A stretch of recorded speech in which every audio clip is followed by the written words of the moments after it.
Hey, Sean. Welcome to Royal Diadem Ministries, a cyber church. Today's discussion goes into why religious movements pass or fail. And we have 10 propositions from Rodney Stark, a sociologist. And number 1 and 2 are number 1, cultural continuity. In other words, if your religious group is similar, goes along with the basic culture, especially in religious terms, then actually in religious terms, say for example you dealing with a society that's largely Christian and your group's Christian, then you are in cultural continuity with the larger society, and your group will be more acceptable and more accepted, and therefore this is a good starting point for your new church to grow. But if you do something different, for example, if people are just used to Sunday morning church and they're not used to a cell group, that would be something new to the culture, and so that would be difficult for the culture to accept, at least at first, although we still recommend it.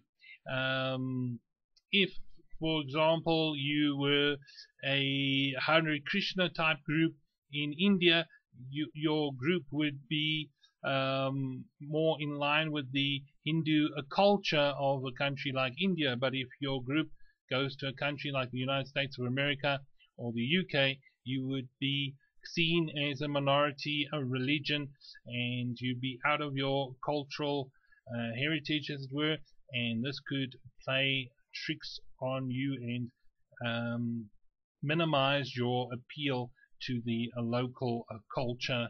That would be proposition number 1. So the idea there is to be in cultural continuity with the culture around you, at least to some degree, and then this would open doors to you. People would make the change because it wouldn't be so dramatic for them, because they have what is termed cultural capital, and this cultural capital comes from their education and their training and their child rearing and things like that.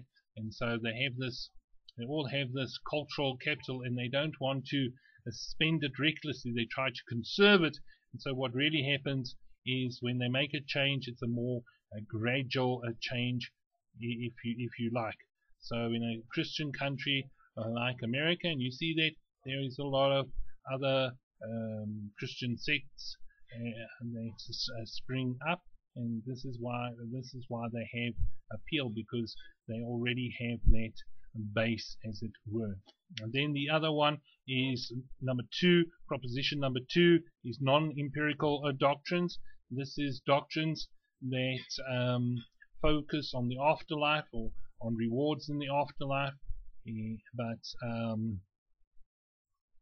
what is tending to happen in the body of Christ, especially today, is a big focus, a big hoo-ha about doctrines that are of this worldly, if you like, or where the person being promised these advantages of these doctrines and the benefits of these doctrines and the benefits of following this or other religious group are here and now benefits and here and now manifestations of the divine power, such as divine healing and the gospel of prosperity. So if your religious group is focused too much on these kind of doctrines, this could work against you in the long term, as